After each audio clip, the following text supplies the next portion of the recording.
So I have now relocated myself into the bottom shed, and this is where, when you start these jobs on these older cars, as a lot of you will be aware, you always expect the unexpected. And so quite a while ago I bought a half shaft and a hub for an MG that had a slight clicking noise at the back.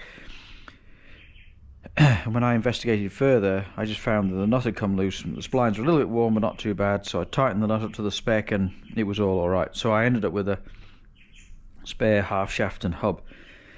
Anyway, this one now, so this is the one from the right hand side. So if I can just show you now,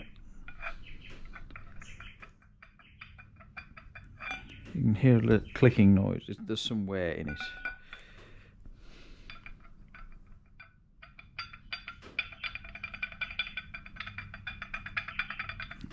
So that's not really very good. Anyway, so I've got a spare hub and a spare half shaft, luckily. Otherwise I'd be stopping this job now, waiting for parts on this one. So I'm cleaning everything up. So this is the left hand side, this is the right hand side. So all the nuts appear all good. The washer has got some wear on it, as you'll be able to see, because of it's been rocking around. I'll put that up on the lathe and machine that up. This one's a lot better. Hasn't got much wear on it at all. So this one, right, yeah, really scrap, together with the hub scrap. This one, this left hand hub and the left hand half shaft are fine. There's no wear, and the reason that I'm messing around with this brake conversion now is that when I came to install my engine brackets, my engine mountings onto the engine to put the engine in, I found that the bracket cracked. So the bracket's still cracked. So I've got to get a new bracket. So I thought, rather than just stand around waiting for Christmas to come, I would crack on with the brake drum to disc conversion. So that's what I'm doing now. And out here I've now done the two half shaft covers, so they've been painted up now. Just got to knock out the seals and replace the seals, because I've got a wheel bearing kit. So that's the right hand side, that's the left hand side. So I'll go and do that now, and then maybe I might stop mid-assembly so that people can see what it looks like, or I'll do one side and get halfway through the other or something so you can see what's involved. I'll see what it looks like when it's going back together again. So there you go, that's the strip down. And as I say, always expect the unexpected. So the splines are worn, got to replace the half shaft and the hub. Alright, that'll do for now. Onward and forward. Catch you soon. So here we are, good afternoon, crap to cream, in the top shed, attempting to put the disc conversion on the rear axle. So whilst it might look really very good right now, I have some fundamental problems. So the bleed nipple, which for the brakes right now is underneath the caliper. Oh, you can see that, so that's there, and I think that should be on top. So everything else seems to be right, but the bleed nipple down the bottom doesn't seem to be right. So everything centralizes up beautifully, and if somebody has done this conversion before with the conversion kit from Frontline and they know where I've made a fundamental error or something like that, then please let me know. So it all goes together a real treat. As you can see, underneath there is the flex to the rear axle, and then the flex goes to here, and I'm going to assume, right, that this is right. So the pictures in the instructions, it's put on a 5-link suspension system, and you can't really tell which is the back and the front. However, the axle tilts slightly to the back, so the front is higher than the back, and that's the way I've looked at the instructions, so that this should be on the right way. I've tried it around the other way on the back side, but then the handbrake mechanism here at the back, at the top there, that hits the leaf spring and doesn't give any movement for the pad wear or anything like that. So I'm assuming it has to go right where it is. So all that, the flexes are all done. There's a couple of pieces missing off the kit, which I've yet to address.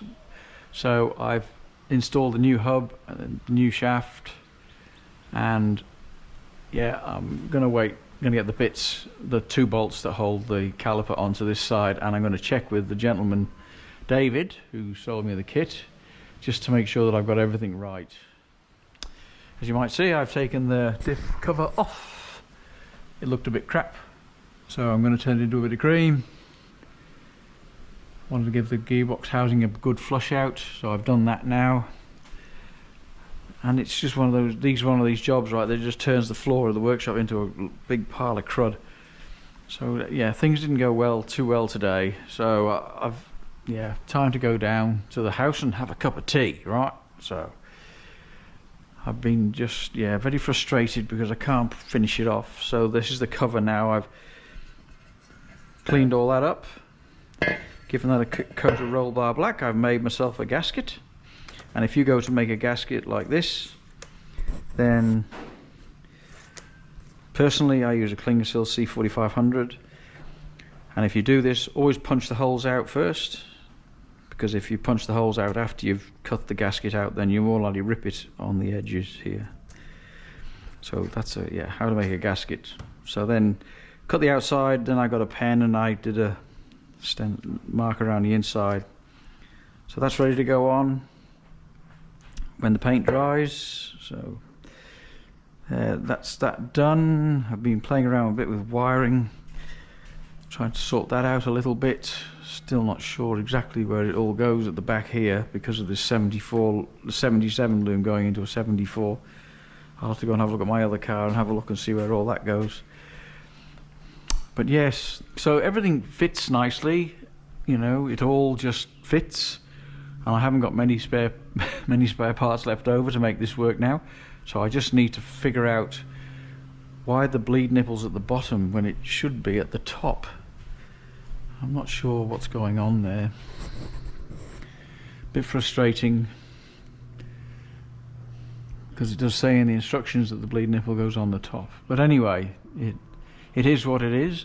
So as I say, the alignment of the pads and the discs is perfect into the bracket. So all that looks good.